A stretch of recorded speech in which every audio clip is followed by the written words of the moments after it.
His Holiness the Dalai Lama, Honorable Vice Chancellor Professor Deepak Pental, Honorable Pro Vice Chancellor Professor S.K. Tandon, distinguished guests, revered members of the Kothari family, colleagues and students, ladies and gentlemen, very good afternoon to all of you.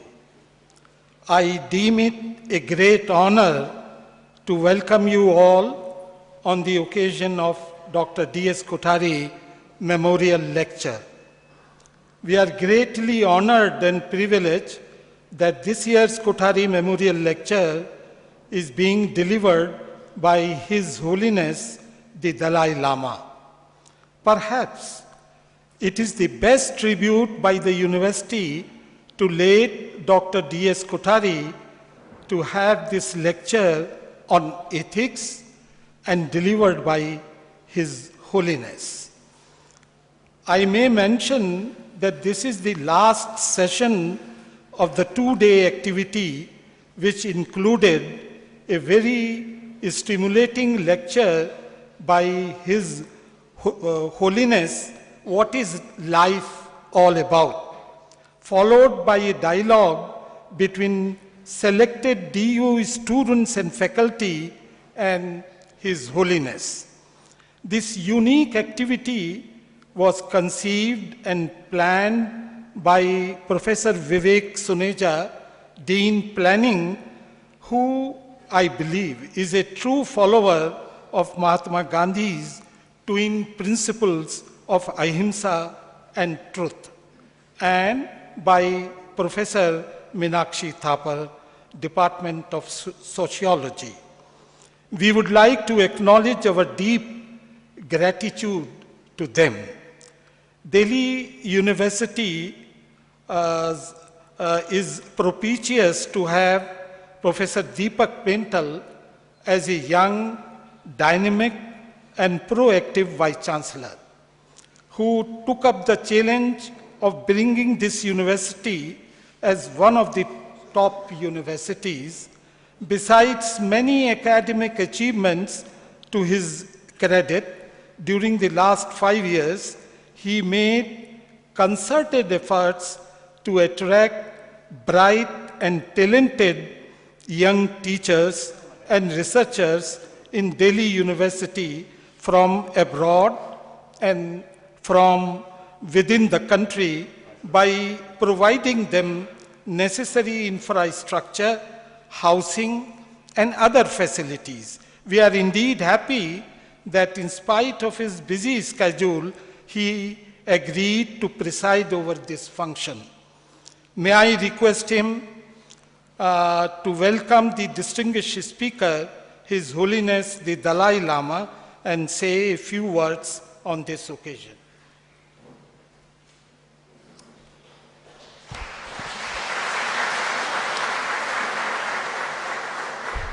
His Holiness the Dalai Lama, Pro Vice Chancellor, my colleagues, students, guests, ladies and gentlemen.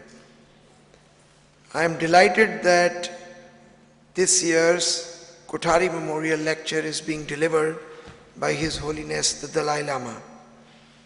Professor D.S. Kothari, as you all know, was a brilliant physicist who built the physics department of the University of Delhi, both through his research and also through his leadership. His seminal report on education policy is still read and debated. His contributions to science policy and setting up of DRDO are also immense. Professor Kothari was a multifaceted personality. He had deep interest in religion, philosophy, and ethics. We are therefore today very fortunate that His Holiness is delivering the Kothari Memorial Lecture. Dalai Lama is a person who not only represents the aspirations of Tibetan people, but also the aspirations of the whole humankind in its quest for peace and happiness. His Holiness is a true global citizen. For him, there are no boundaries. He is willing to intellectually engage with people of all faiths, territories, colors, and persuasions. His belief that India has to lead the global community in secular ethics shows his deep respect for India, for Indian ethos, but also his demand that we live up to these ethos. I have immensely benefited for the interactions I had with him over the last 2 days. Many of his messages, looking after self, but working for others and leading a purposeful life, may look simple, but are extremely profound. I may add that His Holiness is an adjunct honorary professor of the university, so I welcome in this capacity as university professor to University of Delhi.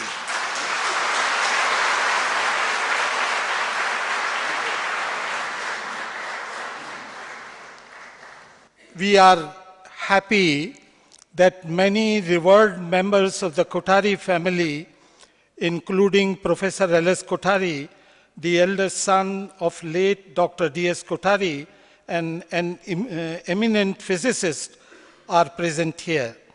As a token of respect and gratitude, they wish to present some books to His Holiness written by the family members about late Dr. D.S. Kothari and his mother. May I request Honorable Vice Chancellor Professor Pental to present these books to His Holiness.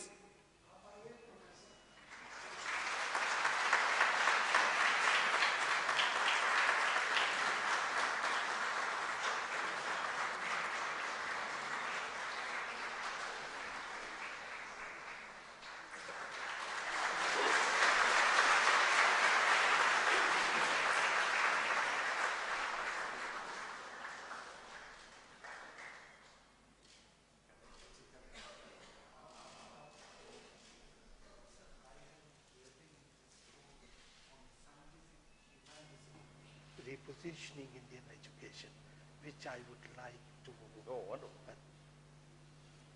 Thank you.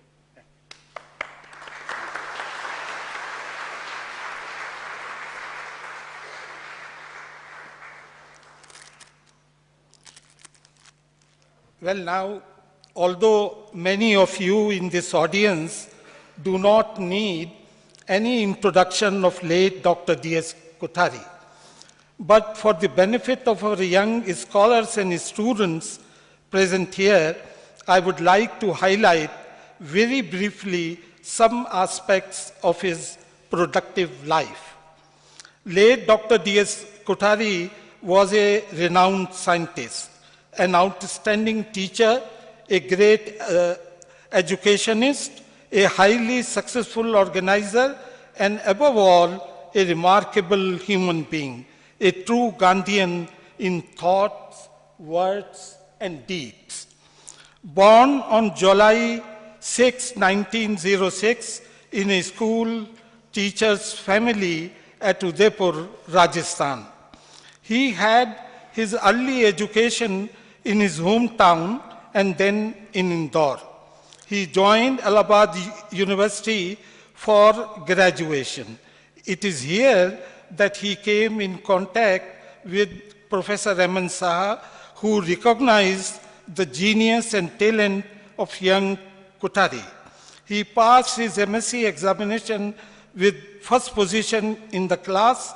Later, he was awarded UP State Government Scholarship to go to England for higher studies. He worked at Cavendish Laboratory and got PhD degree from Cambridge, UK in 1933.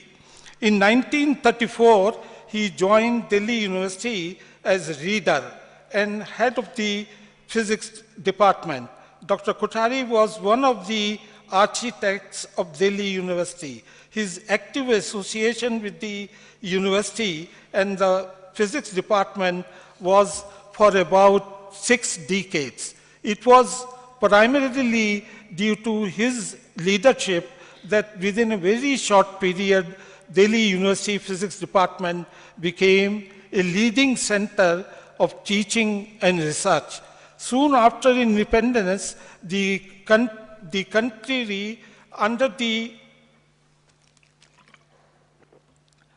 enlightened leadership of Pandit Jawaharlal Nehru, decided to launch a massive program for establishing a wide base of scientific research covering all critical aspects of national development in 1948. The responsibility of organizing research and development in defense science was entrusted to Dr. Kothari by appointing him the first scientific advisor to the Ministry of Defense and chairman of Defense Research and Development Advisory Committee, a position that he held till 1961. He established a chain of defense science laboratories located in different parts of the country. He is considered the architect of defense science in India. A major contribution of Dr. D.S. Kothari that drew a lot of attention during the late 50s was his book on nuclear explosions and their effect. The first edition of the book was published by the Government of India in 1956 and the second enlarged and revised edition in 1958. The inspiration of this assignment was given by Pandit Jawaharlal Nehru. Later, the book was translated into Japanese, German, and Russian. The preface to the German book edition said, I quote, "By the publication of this work, India has made a significant contribution to a task which is of concern to world history. This land of ancient culture has pointed out to us how the most exciting phenomena of the technical progress of our time, namely nuclear fission, should be mastered on the intellectual as well as the social plane."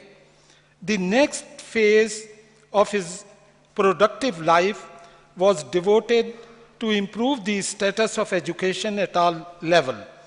In 1961, he was appointed chairman of the University Grants Commission, a position that he held till 1973. He introduced a number of schemes to raise the quality of education and research in the country, which are as pertinent today as they were in mid-60s. In 1964, he was appointed chairman of the Indian Education Commission, better known as Kothari Commission. The report of the commission was hailed as a landmark document of education in India and other developing countries. About the report, late Dr. L.M. Singhvi had aptly remarked, I quote, "The Kothari Commission report, like Dr. Kothari himself, was profound without being ponderous, idealistic without being impractical, and fundamental without being fanatical," unquote. In mid-70s, Dr. Kothari concentrated more and more in reflecting upon deeper questions such as science and ahimsa, science and religion, science and values, atom and self, etc. He wrote and lectured extensively on these subjects. In one of the lectures, he emphasized the need of building a society reflecting both science and ahimsa. He suggested that we need a serious and sustained study of violence and non-violence, using all available insights and techniques of science, especially life sciences and psychology. He believed that science, sarvodaya, and ahimsa make a golden triangle which symbolizes man's destiny and his future. He further mentioned that there is a real need for a philosophy of human implications of science. To this, India, in the years to come, could, and he hoped, would make a distinct and enduring contribution. Dr. Kothari emphasized that the complementarity principle, which is the foundation of physics and philosophy of science of our country, is indispensable for the practice of ahimsa. In another lecture, Dr. Kothari mentioned that the roots of scientific endeavor, as indeed of all creative effort, are essentially spiritual, and there can be no great advancement in science without some measures of ethics in society. In his view, for practice of science, high level of ethical norms based on ahimsa and truth is absolutely essential. Dr. Kothari's last official responsibility to the nation was that of Chancellor of Jawaharlal Nehru University from 1981 to 1991. He came at the center stage of national development in the 40s, associated with Nehru, and discharged his last formal responsibility also with his name. Dr. Kothari received innumerable honors and recognition in his lifetime, including Padma Bhushan in 1962 and Padma Vibhushan in 1973. He passed away in his sleep in the early hours of February 4, 1993. Throughout his life, he was inspired by the mantra, which is best expressed in his own words. I quote, "The key to national development is science and technology and building of character and concern for the people, particularly the poor. Character building and true science and technology go together, mutually reinforcing," unquote. The above thoughts and ideas of Dr. Kothari are extremely relevant for achieving a creative and symbiotic combination of education, science, and spiritualism. No doubt, science and technology is the greatest contribution of the West. India, however, has given to world civilization a concept of ahimsa, or non-violence, leading to a new renaissance to meet the challenges of the atomic age. The salvation of mankind in the atomic age is in the following Indian way, or the path shown by Gandhiji and Dr. Kothari. Let me conclude by quoting what Werner Heisenberg said to one of his Indian students in 1975.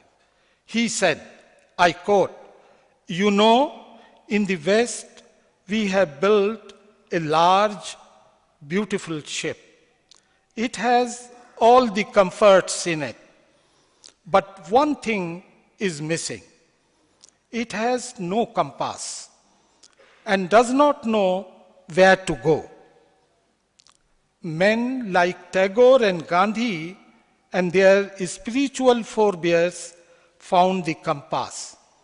Why the compass is not put in the ship so that both can realize their purpose." Unquote. Thank you.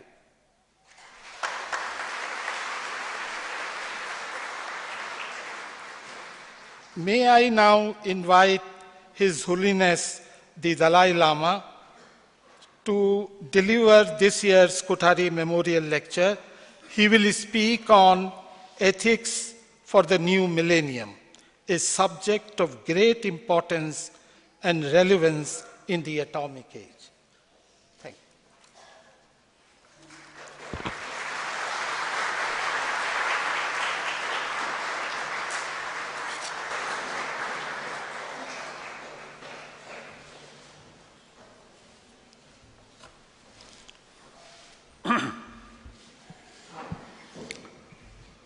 Thank you very much.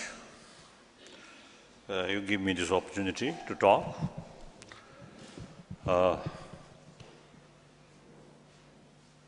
But when I received these two books,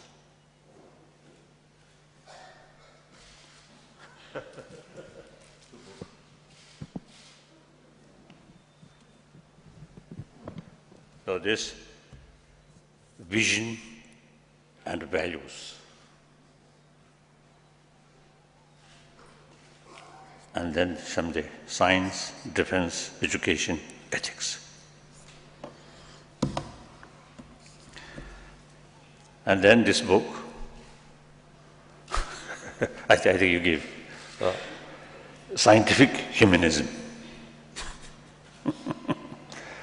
repositioning Indian education.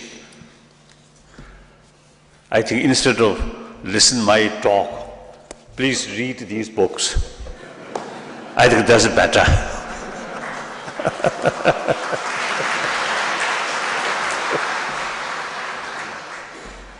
I'm very much impressed on this, of course, the vision and the value. I think as far as vision is concerned, direct link with education and the human intelligence. That, in a way, I think we pay quite sufficient sort of attention, vision. But then value. What's the value? Money or beautiful facility or just good body, more friend? No.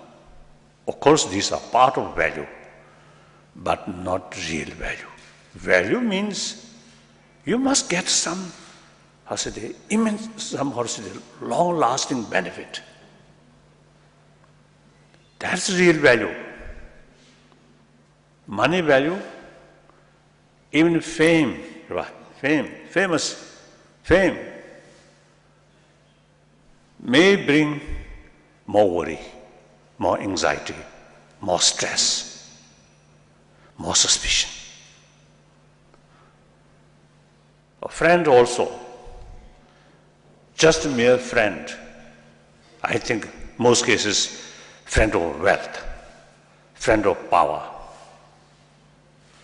you may get more suspicion from these kind of friend.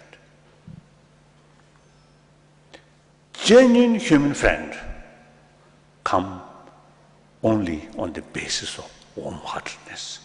If you treat them, if you put 100% trust on them, respect them, take care of them, then they become genuine friend.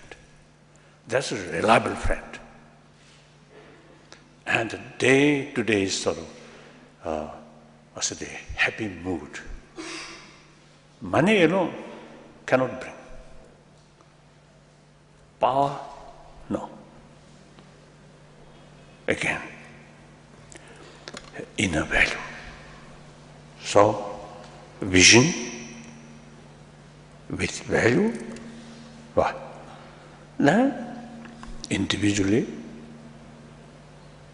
becoming more happier person, and family level also happier, and community level also much happier. Then here,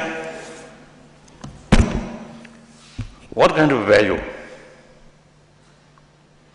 I love this one, this word, scientific humanism. I love this. Certain values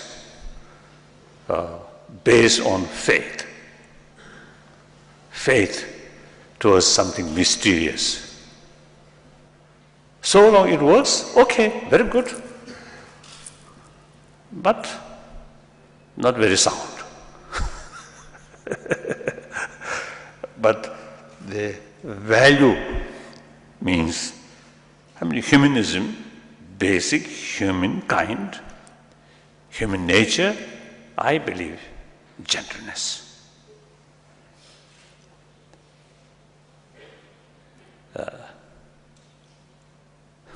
I think when we are very young, maybe more fresh, basic human nature. So they love play. Occasionally some quarrel. But most cases, the parent, particularly the mother, provides affection, compassion. The children themselves doesn't care about the children's sort of social background or their family background. So long the children play together, showing affection. I think these are the real human, express or very, very alive, basic human nature. Logically, we are social animal. So individuals' sort of happy life or successful life entirely depend on the rest of the community. So the rest of the community is source of our future, source of one individual's sort of, success or happiness. So we have to take, like farmer, take sort of farmland, more, because of maximum care.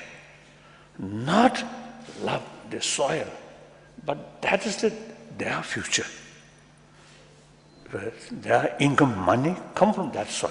So similarly, individual happy life depend on other.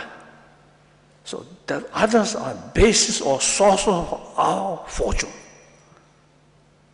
So it's taking care of them. It's a more natural sort of way.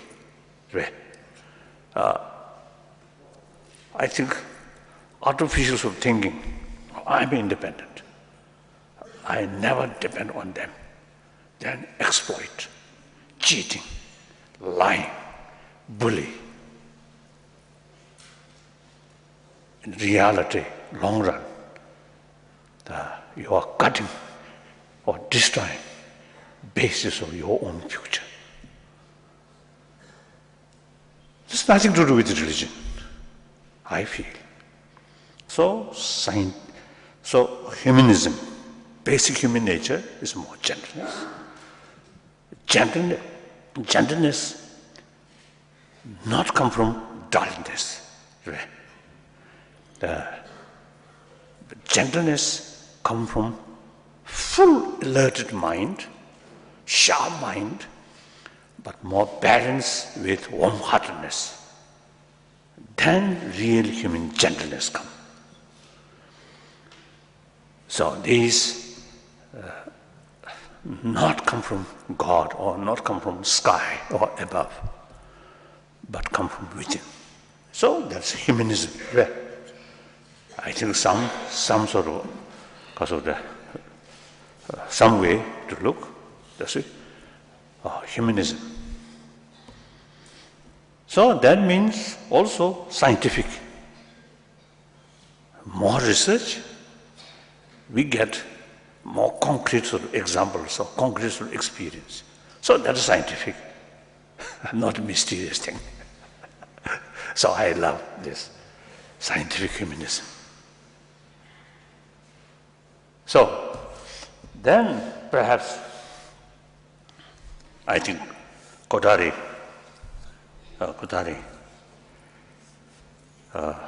seems, I think, really long-sighted way, far-sighted and practical. Perhaps this country, among three world civilizations, Egyptian civilization, and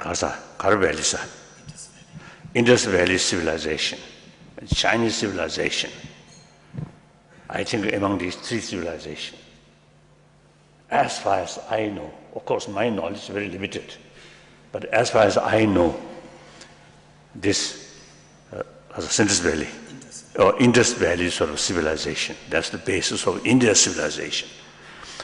I think that civilization, eventually produced, the sophisticated philosophical view, different variety of sophisticated philosophical views. And then, I think, because of holistic view, they develop conviction or idea of ahimsa. We are a social animal. It is bound to happen different views, different interest. But still, these different people who have different idea, different interest, they are part of the humanity, part of the society. So there's no reason to killing each other, to bully each other. Even there are some differences, we have to talk. So that's the principle of non-violence. Non-violence does not mean bow down, bowing. Non-violence, you should consider non-violence is signs of strength. Violence is a sign of desperate weakness. So there is a very rich human thinking, the concept of ahimsa developed. Not only remain idea, but 1,000 years it practice. I think India's freedom struggle through non-violence, led by Mahatma Gandhi and some other freedom fighter. This is not new, but 1,000 years, India's 1,000-year-old India's traditional belief, they implement in the political freedom fight, freedom struggle. Then also religious harmony, also because of broad thinking. So it's bound to happen. Different religions, different faith. Each have its own beauty. So it is much better to live together on the basis of mutual respect, mutual admiration. So this country, 1,000 years, keep that spirit. These are very scientific. So I want to tell you,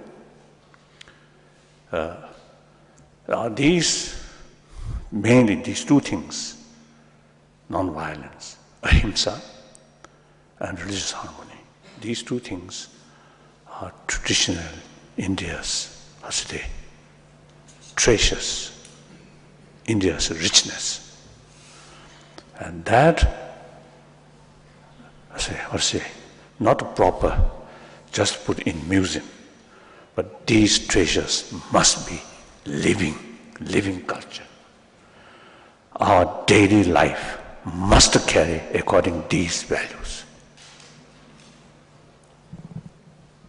Of course, as a big nation, now over 1 billion human population, some pockets, some problems, that always happen. That's understandable. About 2 years ago, I was in Poland. One Polish journalist, one lady, asking me how India, the Hindus, burning Christian missionaries were. And so bad. She got the impression India is so much sectarian way. Divided by religious faith. That when she asked this question, her face showing a lot of irritation. Then I explain, if you look India, my whole picture, that's really marvelous. In fact, all world major religions, all religions of the world exist in India. Not just a few years or a few centuries, but 1,000 years. A small incident here and there, it is possible. It has always happened. So still, outside world, some area, still do not know what's India's, ahimsa, and India's, religious harmony. So India, now of course, this morning also I mentioned, I'm now over 75 years old, and because I become refugee, I have sort of a lot of opportunity to visit different places, and also, you see, the meeting with a variety of people. So through personal contact, I learn many things. So then I got the conclusion, India's these two things, concept of ahimsa, concept of religious harmony, these two things are very much relevant to today's world. So therefore, wherever I go, I always talk these things. These are directly linked with 6 billion human beings. Ahimsa, very much relevant. Because of the vision, because of hope. Conflict there, source of conflict there. That we must solve, or we must find solutions, these conflict through non-violent way. That's the only way. So non-violence is very, very relevant to today's world. And especially in ancient time, people, different continent, different country, they remain more or less self-sufficient. So not much contact with outside. So according to their circumstances, the very concept of war destroy the other group which have different interests or different sort of views. Then destruction of your enemy is victory of yourself. Now today's reality is every nation, every continent very much mixed each other, heavily interdependent. Arab needs Western technology, Western country need Arab oil, like that, everything interdependent. So according to that reality, concept of war is outdated. Yet, different sort of interest, contradictory interest, always there, because of human vision, human desire.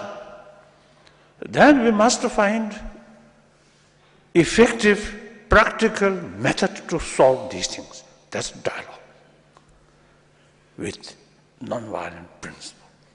So that's very much relevant to today's world. Then religious harmony. Again, in ancient time, we Tibetan remain inside Tibet, and I think when climate cold, so remain like that. No use our hearing, no use our eye, just remain like that. So the people, different sort of part of the world, more or less remain like that. So very little contact with, the different institution. Of course, occasionally India, I think, got a lot of experience, foreign power with different faith. I think it is, if you look past history, I think we Buddhists, including Nalanda institution, I think suffer much under the hand of foreign power, isn't it? But past is past. So now, you see, they were very much sort of close each other. So then, religious harmony is very essential. When I notice Northern Ireland and also in Pakistan and some other Muslim countries fighting between Shia and Sunni. In India, hardly no such stories. And I notice very much in Ladakh, some Sunni group, some Shia group, they come together. Whenever I visit there, they come together.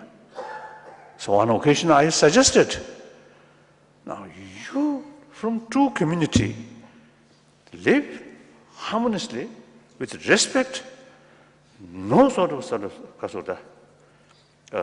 conflict.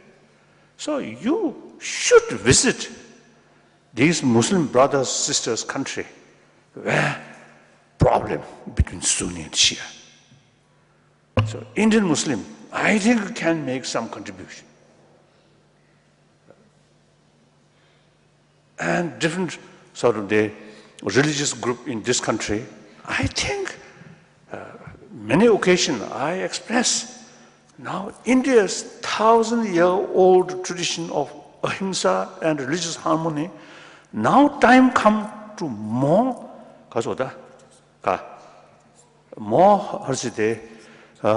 export or world need using these practice. So Indian should take more active role regarding promotion of these things.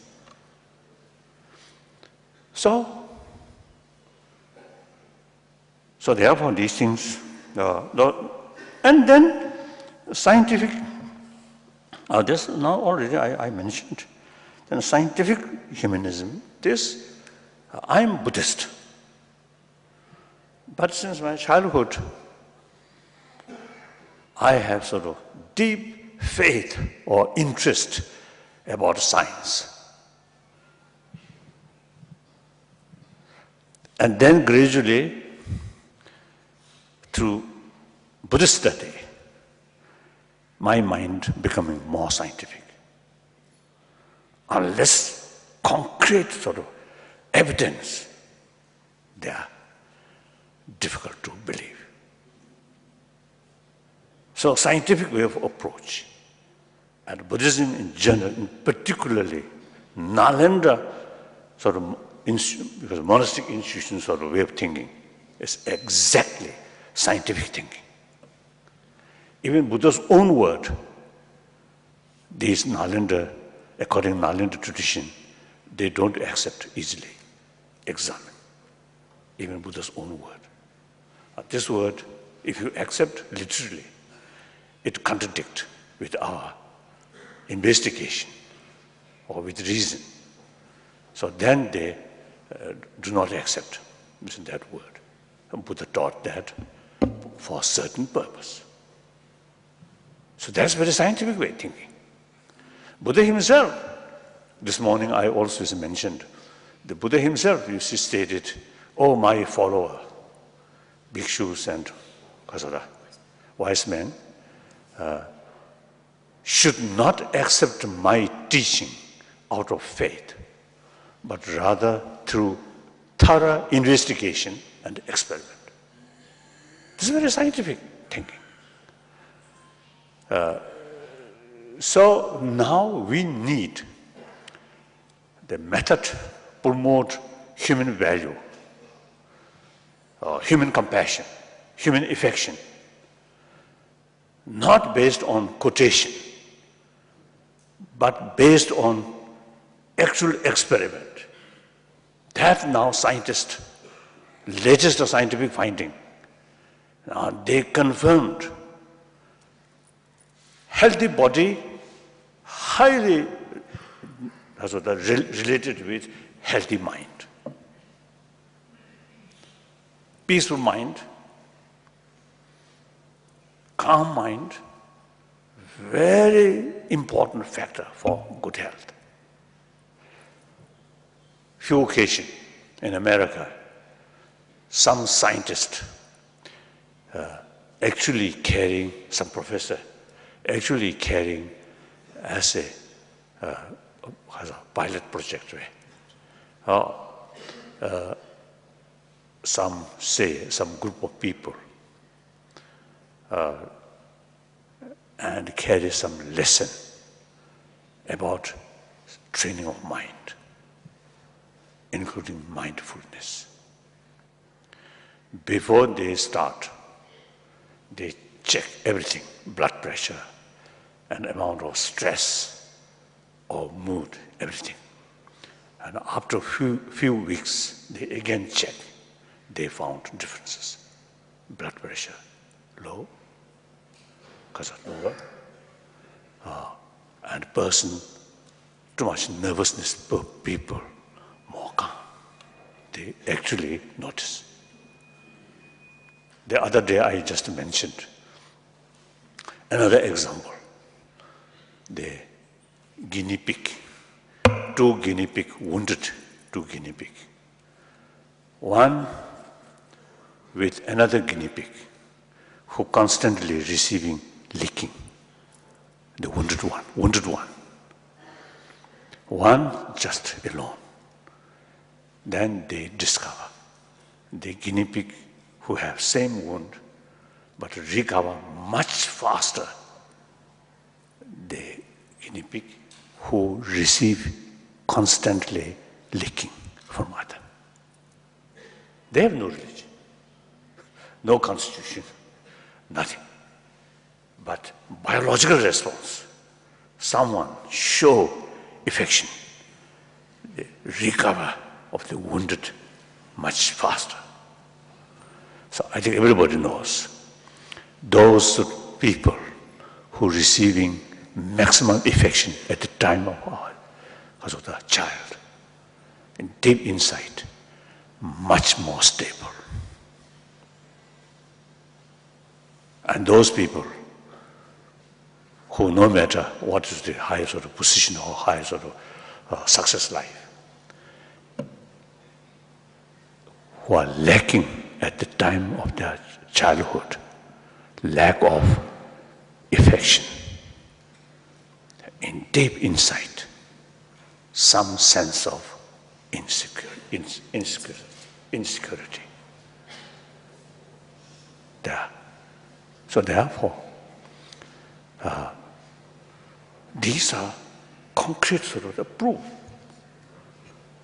More calm mind is immense benefit to our health. And the amount of happiness, peaceful life in family. If that family, each member, main person, like to parent, more compassionate, that whole family, much happier.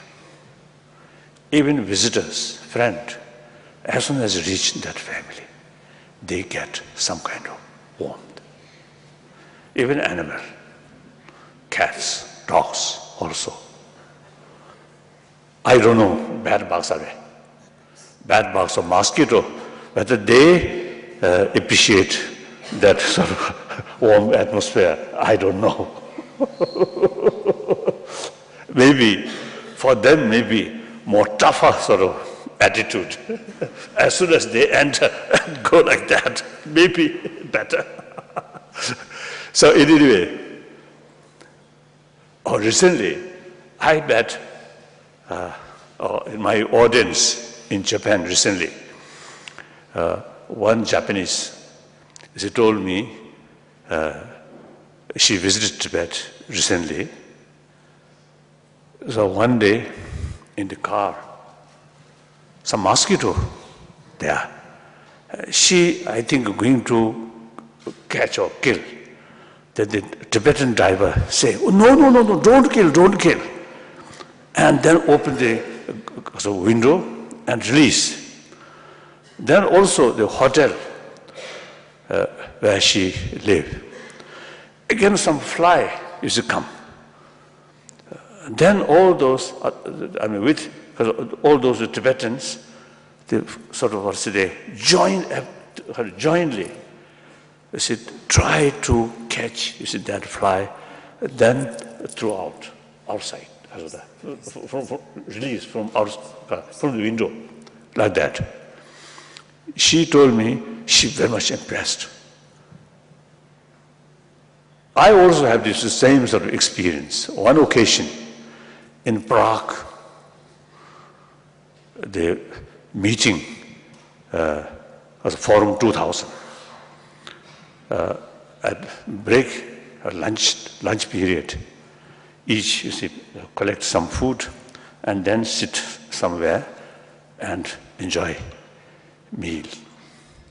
In front of me, two ladies also, see, eating meal.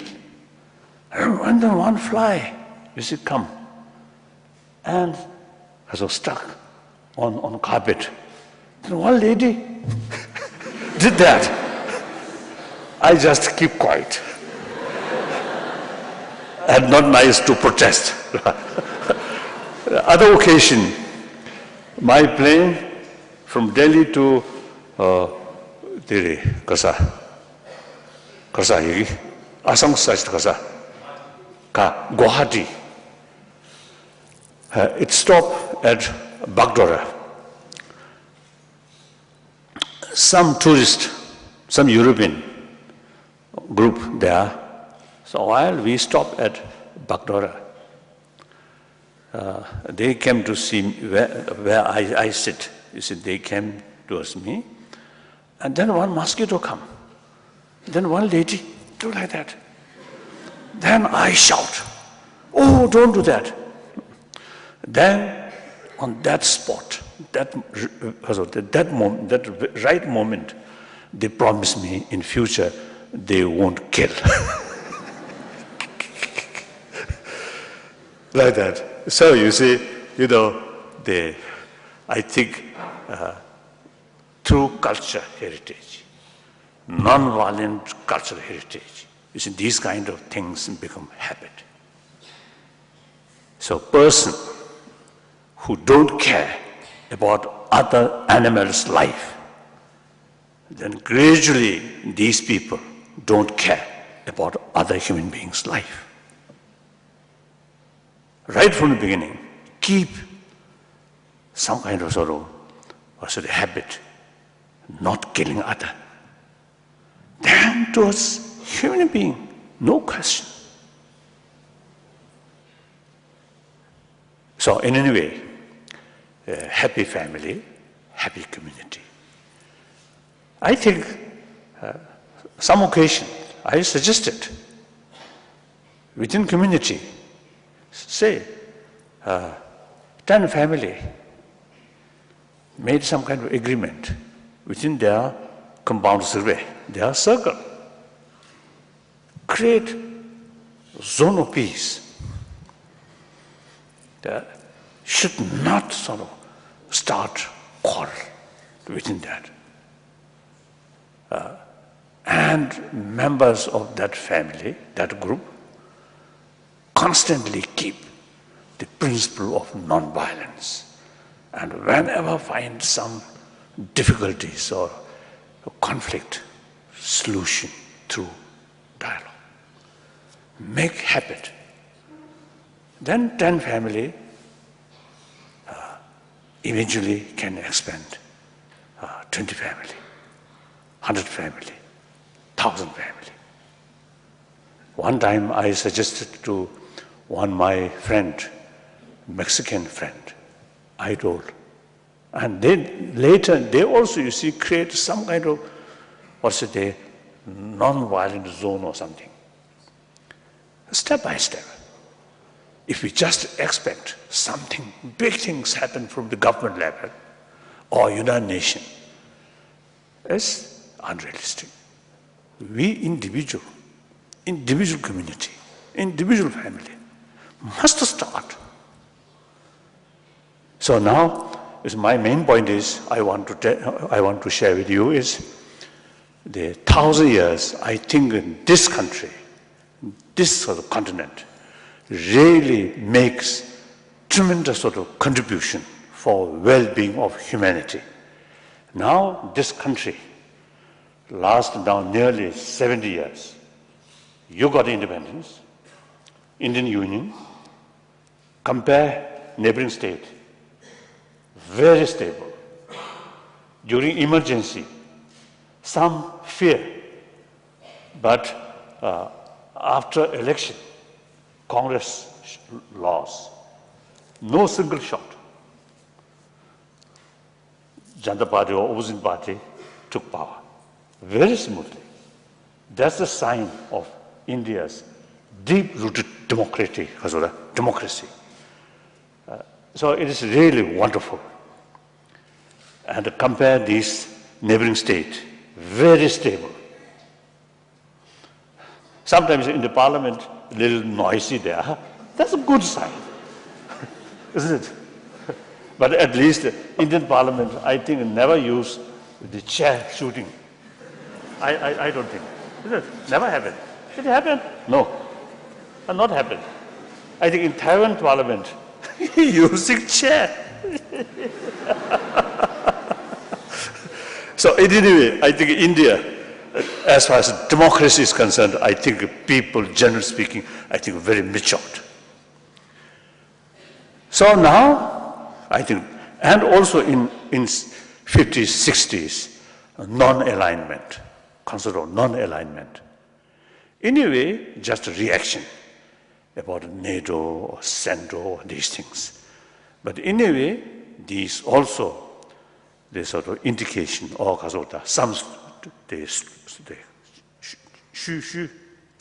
some traces of 1,000-year-old non-violent principle.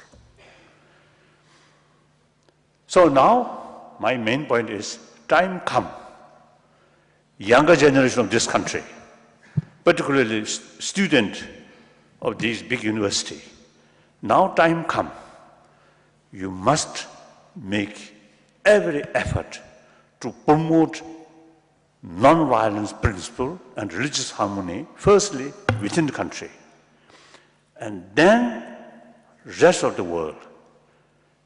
As a first step, I already suggested when I met some Indian community in New York and some other places, when I met them, I appealed to them. You have very rich two traditions, Indian treasure. So wherever you live, you must promote these things. Firstly, your own Asian group, including Pakistanis, Bangladesh, same continent,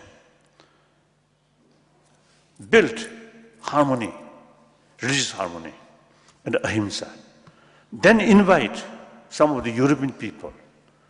And then, if possible, wherever some conflict about, happen, the Indian community should take more active role to help to serve this area. So that's one way India's sort of contribution regarding these two things. So, you young people, these are the vision combined with value. So that's, I think, very important. So I just want to share with you. So, I think I finished my talk. Now some questions. Some questions.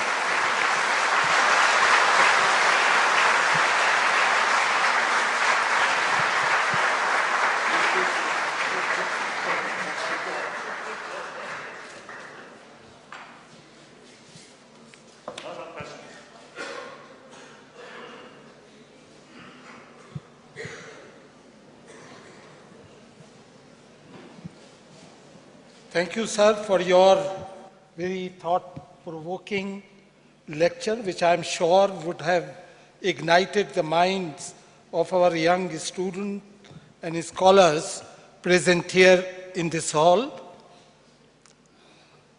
So if there are any question, His Holiness, the Dalai Lama would be happy to answer them.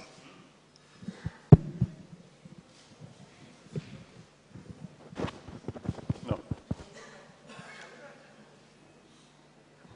Good afternoon. I'm a member of the Kothari family. And your lecture was very, very enlightening. But there's a little portion of it which confused me. We are vegetarians, all of us, all the Kotharis are vegetarians. And in your speech, you mentioned that we should not even kill mosquitoes. It's part of our religion also not to kill mosquitoes, not to kill any animals, not to hurt any living creature. But what confuses me right now is the fact that you have said that we should not kill even a mosquito. But we all know that mosquitoes can spread malaria, they can spread dengue. So how does one go about it? We have little children in the house. So what should I do now? I am confused.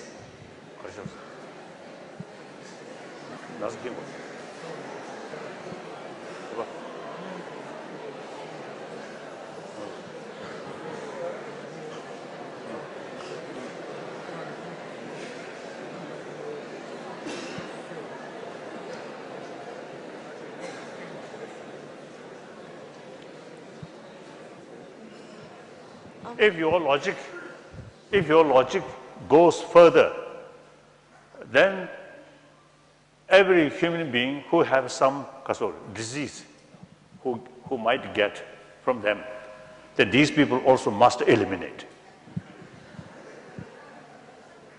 What do you think?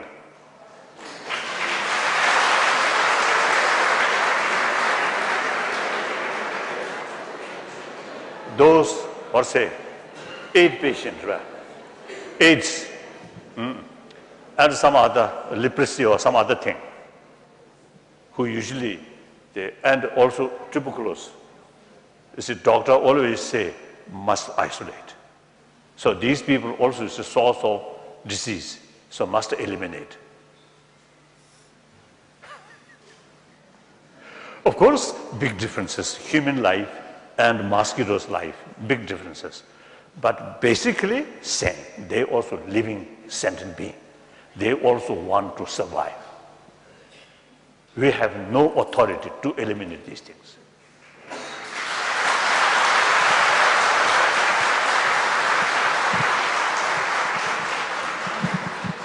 Sir, we do know there is an unrest. But then I think in your question, also I think related with non-vegetarian and vegetarian.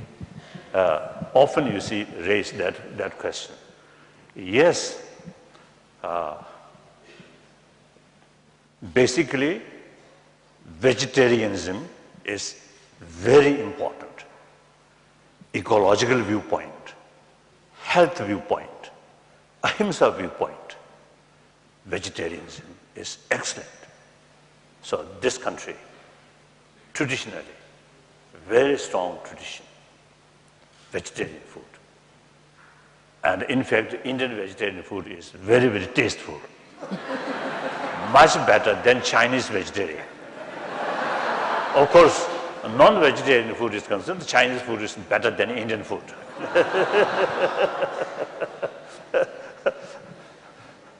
And here some Japanese, the Japanese sort of, particularly when we visit monastery or temple, when they give us sort of, let's say, luncheon in the form of welcome. Beautiful decorated, very small quantity.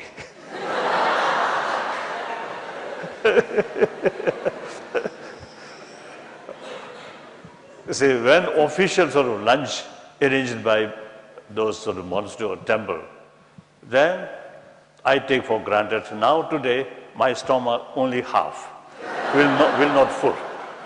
Always that, like that. So, wherever I go, I never sort of, concern the formality or little kasota formality. So I asked rice, one bowl rice, then second bowl, third bowl, fourth bowl, only rice. No problem. So sometimes I ask too many, then those people little smile. Otherwise, I get to see, I get the rice, so no problem. Like that. So now you see, among Buddhists, some Buddhist tradition, like Chinese and some Buddhist, strict vegetarian. Sri Lanka, Thailand, Burma, and Tibetan, Mongolia, basically not very strict vegetarian. The practice start at the time of Buddha. Buddhist monk, no private kitchen, just carry baking bowl. If the person vegetarian, very good, accept that. If the person non-vegetarian, you must accept that. You have no right to say, oh, I have vegetarian food, which the family not prepare. So that's the idea, that's the habit. So in Vinaya Sutra, clearly mentioned, you should not ask purposely, I want non-vegetarian food. You have no right. But if non-vegetarian food available, then you should accept. So one time, one Sri Lanka Buddhist monk, I think 40 years ago, we just used a casual talk, then he told me, Buddhist monk, neither vegetarian nor non-vegetarian. Whatever they got, should accept. So that's the main thing. Now, second question. We do know there's a lot of unrest between India and Pakistan. The people of both the countries are full of love and affection, but there's a lot of jealousy and violence. The dialogues are there, they are happening, but still nothing comes out of it. Have you ever, as a catalyst, offered to mediate between the talks between the two countries? They want to be friends, but they are dying to be enemies.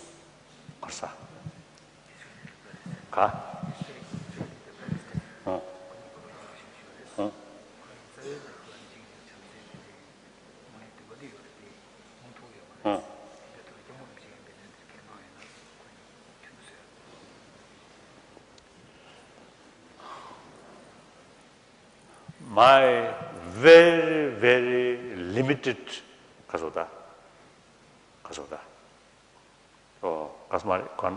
limited possibility to make a contribution. My visit Jerusalem and also Tel Aviv,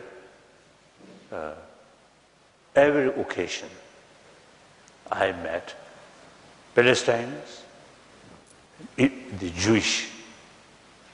My first visit, of course, Jewish organization organized my visit. So they explain their viewpoint. That area, 1,000 years ago, belonged to them. Like that. There are also some reasons. I saw some reasons, some emotional sort of emotional touch. Then I met some Palestinians. Just the opposite way. A lot of complaint. I a little bit confused. Then second time, I met small group, consist both Palestine and Jewish or Israelis. They try to, from grassroots level, they try to build a sense of same one community. So I give every sort of encouragement. This is the way. The leaders, and particularly elected leaders, they have to think their next election. So sometimes, you see, they have to take firm sort of stand. So, people's level, close contact and spread that kind of spirit is very, very essential. So, Tibetan case also, the Chinese government level is something different. But people's level, we try our best to communicate, to develop mutual understanding. Immense help. So that I always do. So here, between Pakistan and India, there's sometimes too much emotion. That's not good. Look, millions of Muslims in this country, no problem. Same religion. So, as I mentioned earlier, you see, the helping or contribution, promotion of harmony, understanding. It is part of my life. So I always do. But as I mentioned earlier, my sort of kasuda effect very limited. I know that.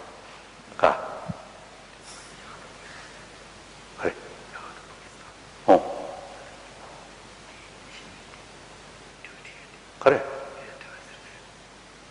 And Palestine. You are asking about Palestine. I see. You're on the wrong person. Oh. Now you must punish this person.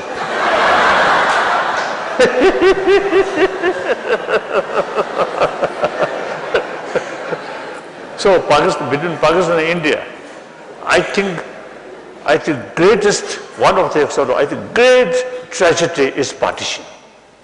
Mahatma Gandhi thoroughly opposed that. He even willing give prime ministership to Jinnah. Very wise. If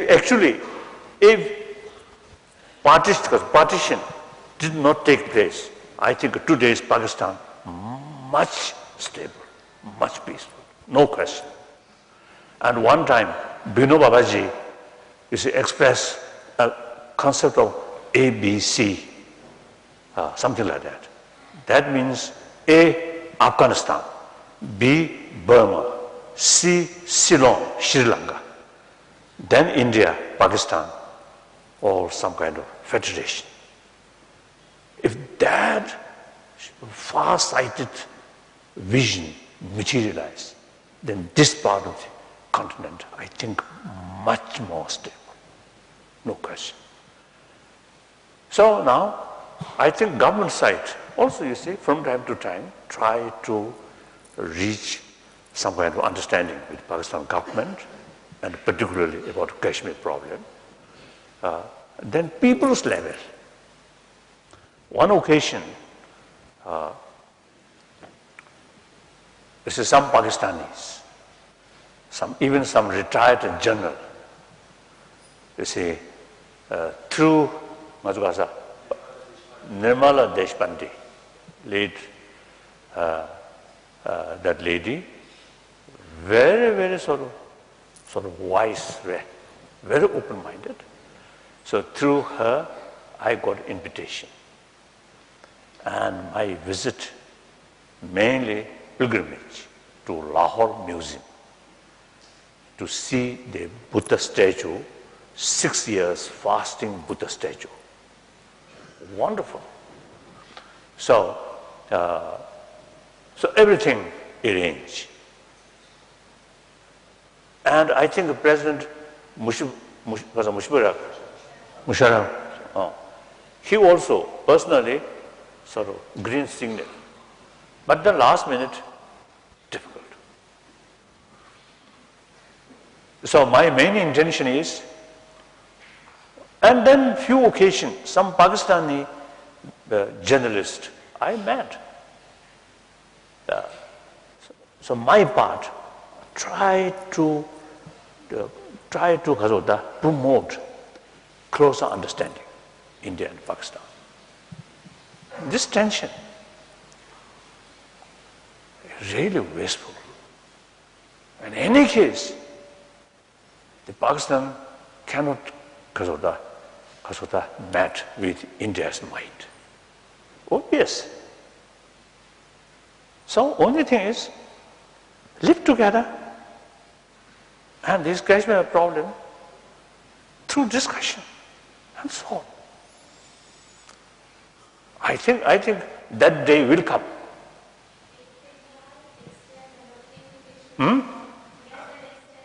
Louder. Maybe officially then extend an invitation for you to speak on brotherhood on the grassroots level on SAARC Chamber of Commerce and Industry. This conclave should occur in Bangladesh next year. Now translate properly now. Yes, formally maybe invite you, then I will write to you. Oh. So, what? Me? To speak the grassroots level, the brotherhood, and to have a dialogue with the people to people. That is for the SAARC nations. That includes India and Pakistan too. If you could tell everybody your word holds a lot of meaning and a lot of emotional value to each one. Oh.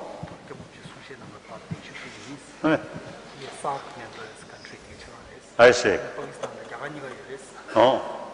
Okay. First, you should get permission from Peking.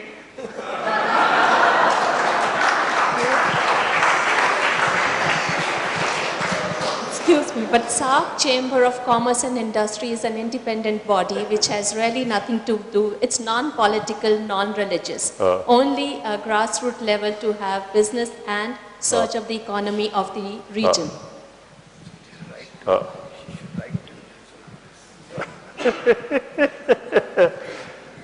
So, for my part, of course, Bangladesh especially, the birthplace of Atisha Dibumkara, now part of Bangladesh. Part of Bangladesh.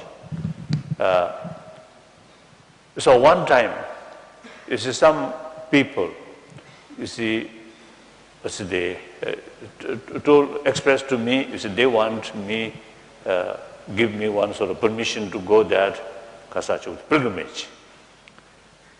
But not easy. Not easy. But you try. On my side, very happy. If there's opportunity, go to Bangladesh and talk some of the people. I'm very happy.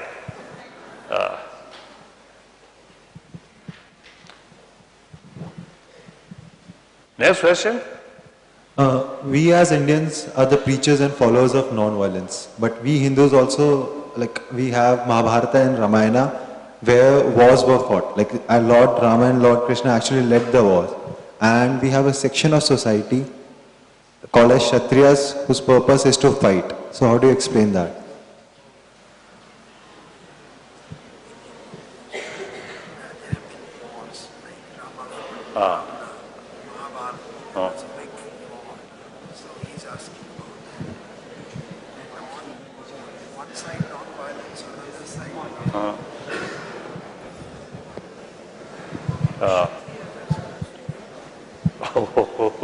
Oh yes.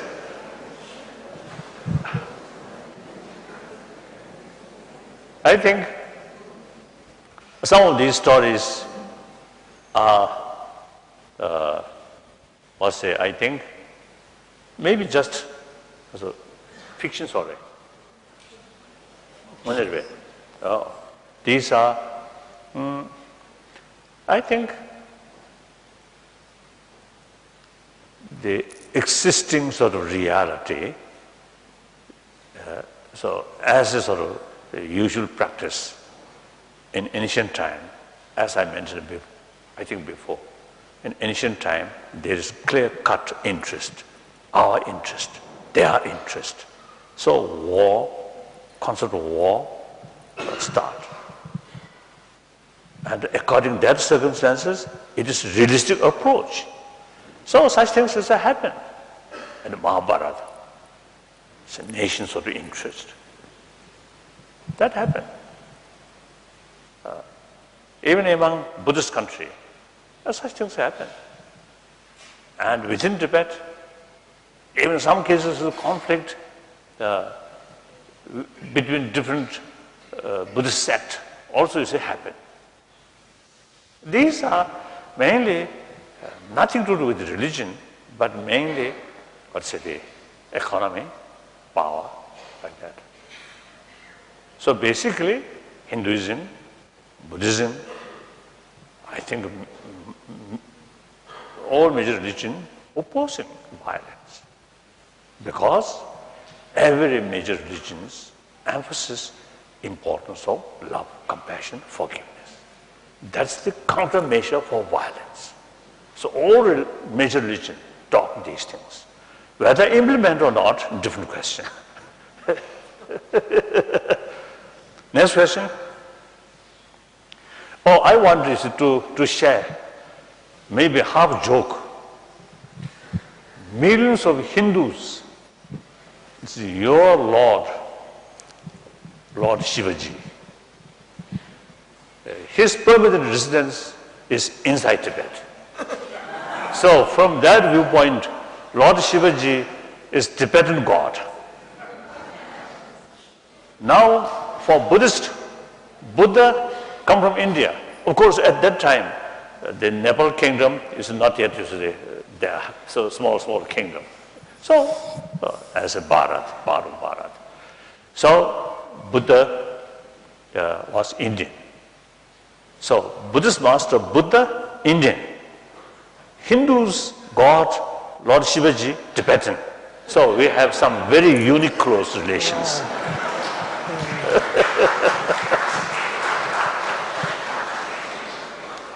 Next question. Do you think religion is the most powerful and effective means for manipulating and controlling an entire nation? Karsa, sure. Please repeat again. Do you think religion is the most effective and powerful instrument for manipulating and controlling an entire nation?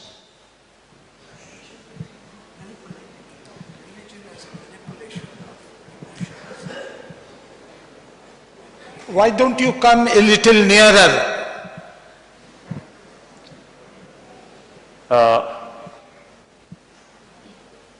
What do you mean? Okay. Religion? Do you think that religion is the most powerful weapon or instrument for manipulating and controlling an entire nation? I don't think. Why so? Why? Because there are lots of examples where we can see that religion does control an entire nation. So what do you have to say to that? What is your explanation?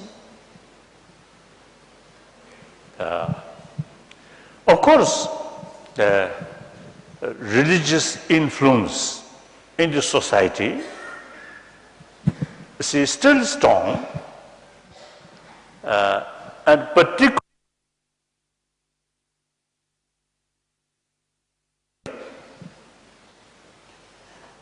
there is possibility of very narrow-minded sort of attitude, narrow-mindedness.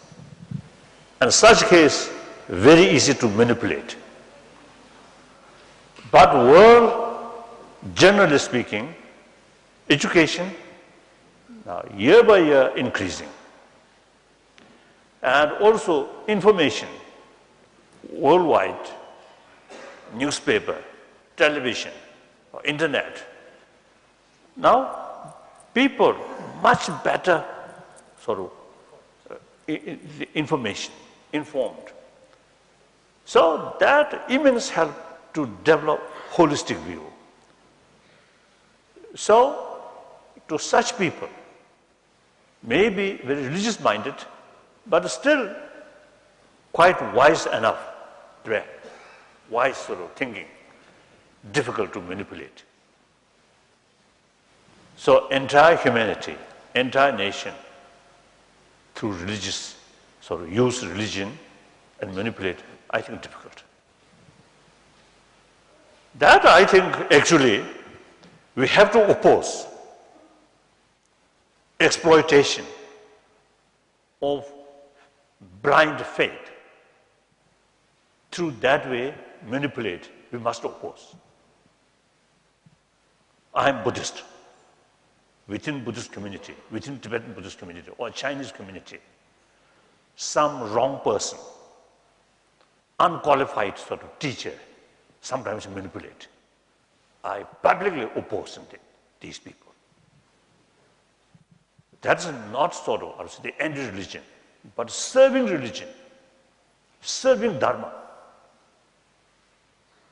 That's important. Good. Next question. It has been widely reported in the international media how China has been encouraging its local Han Chinese citizens to settle in regions like Tibet. It's been providing incentives. So I have two questions. One, is that in some way, has it led to the development of regions like Tibet? And two, is it in some way eroding local customs and traditions and language of the local Tibetans? Kajausa, what did she say? Do you want me to repeat that? No. First, translate.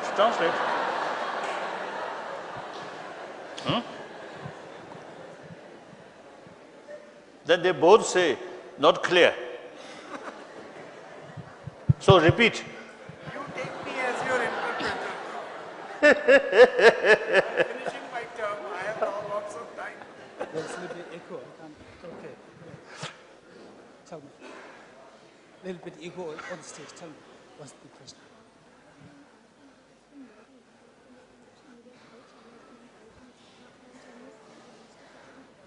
Okay. No.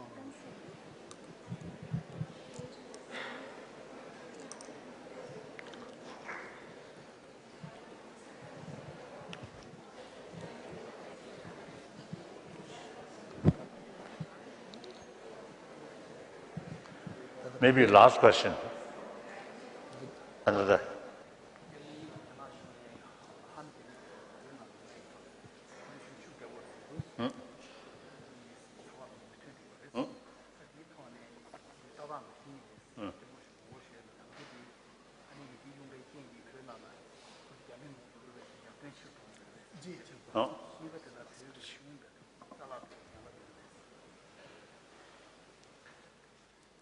I think this question, you should find answer by yourself. Go to Tibet and analyze the situation on the spot. Then you get the realistic answer. That's much better.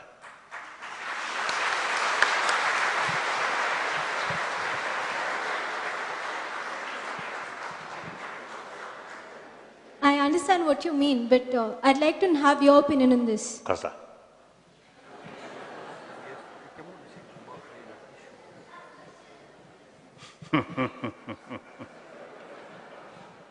If you wanted to politicize our meeting, then I have to answer.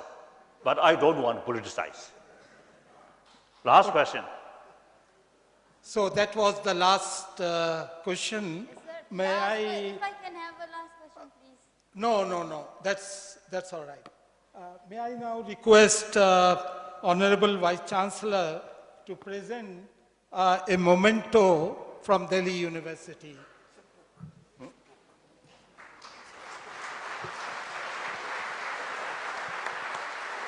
Thank you. One of our historians on India after Mahatma Gandhi. Thank you. Ka. 那是我工作的。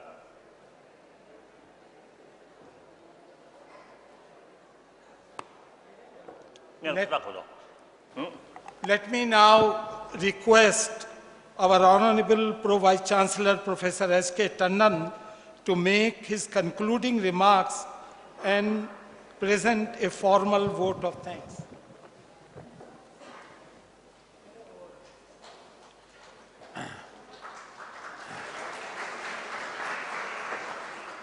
His Holiness the Dalai Lama, Professor Deepak Pental, Professor Feroz Ahmed, our distinguished guests.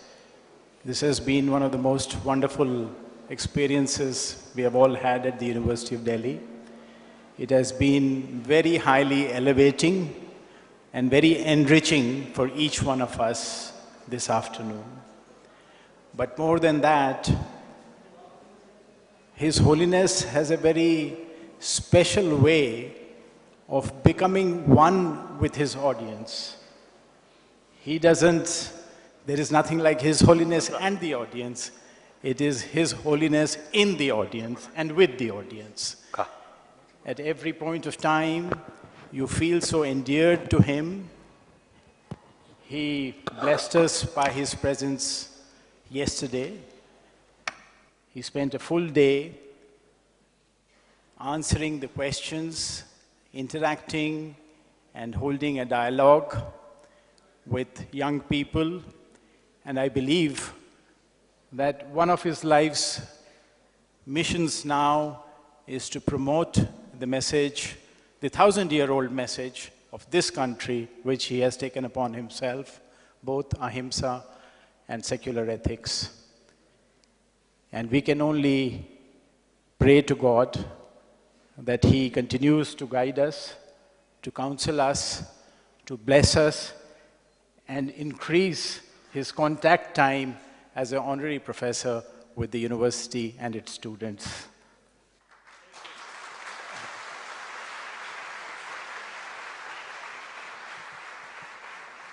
You are all invited for a cup of tea outside. For graduation. It is here that he came in contact with Professor Raman Saha, who recognized the genius and talent of young Kothari. He passed his MSc examination with first position in the class.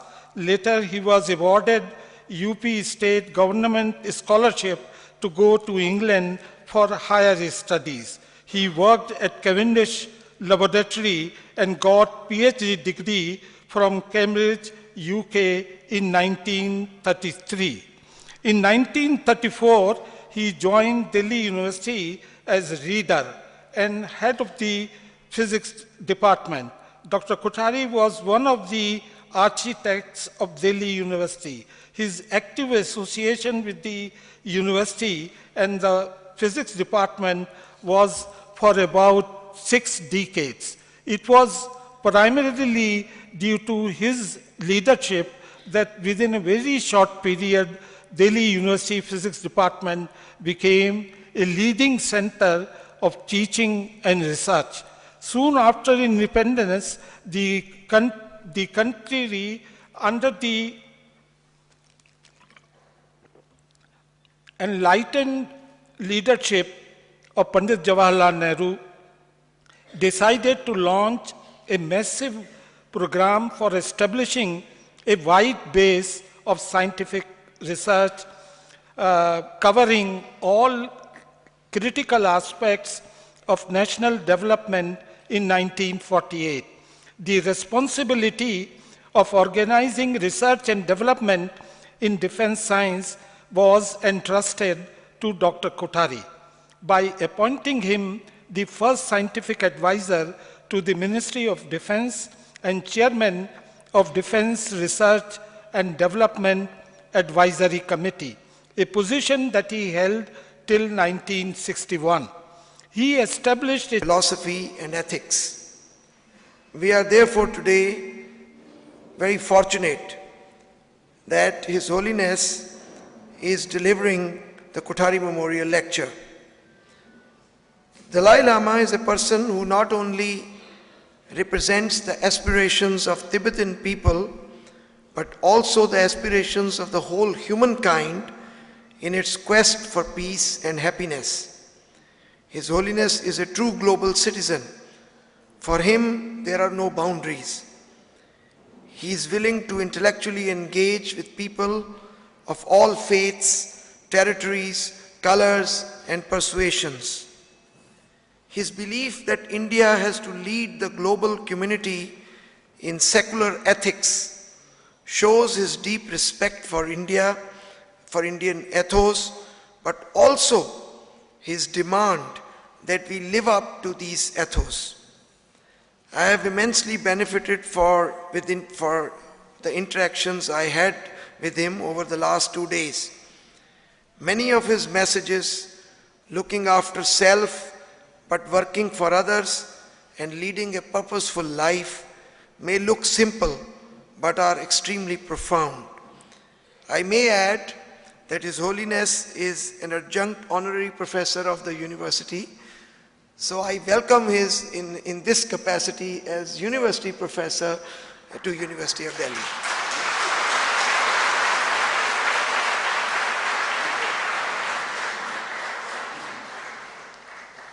We are happy that many revered members of the Kothari family, including Professor L.S. Kothari, the eldest son of late Dr. D.S. Kothari, and an eminent physicist, are present here.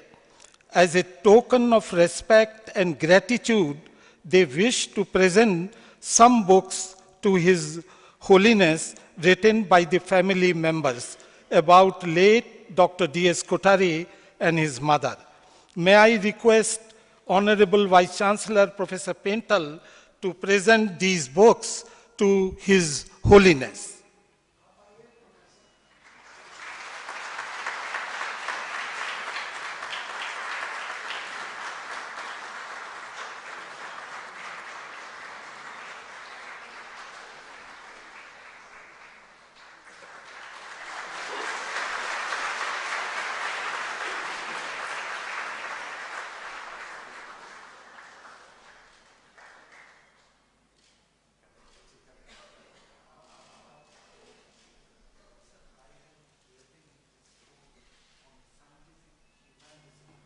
Repositioning Indian education, which I would like to go on. Thank you.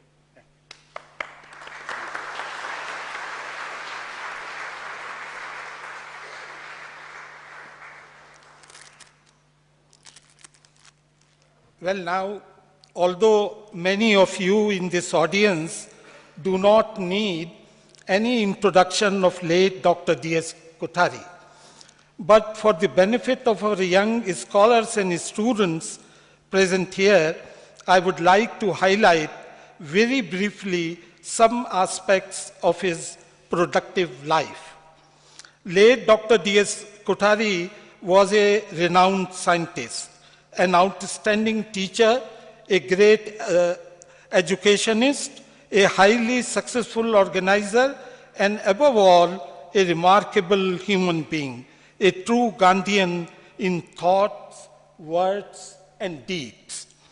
Born on July 6, 1906, in a school teacher's family at Udaipur, Rajasthan. He had his early education in his hometown and then in Indore.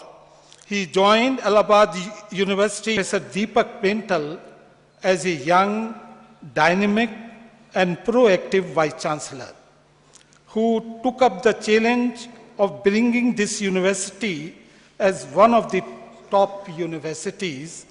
Besides many academic achievements to his credit, during the last 5 years, he made concerted efforts to attract bright and talented young teachers and researchers in Delhi University from abroad and from within the country by providing them necessary infrastructure, housing, and other facilities. We are indeed happy that in spite of his busy schedule, he agreed to preside over this function. May I request him to welcome the distinguished speaker, His Holiness the Dalai Lama, and say a few words on this occasion.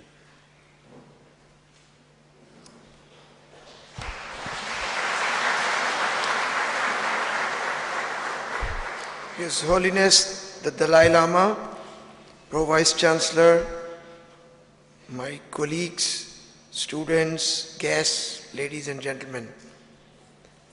I am delighted that this year's Kothari Memorial Lecture is being delivered by His Holiness the Dalai Lama. Professor D.S. Kothari, as you all know, was a brilliant physicist who built the physics department of the University of Delhi, both through his research and also through his leadership. His seminal report on education policy is still read and debated.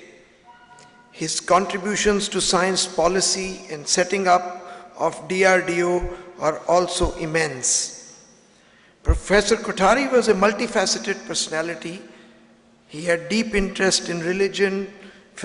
His Holiness the Dalai Lama, Honorable Vice Chancellor Professor Deepak Pental, Honorable Pro Vice Chancellor Professor S.K. Tandon, distinguished guests, revered members of the Kothari family, colleagues and students, ladies and gentlemen, very good afternoon to all of you.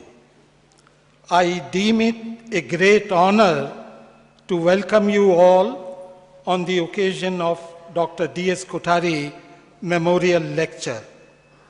We are greatly honored and privileged that this year's Kothari Memorial Lecture is being delivered by His Holiness the Dalai Lama.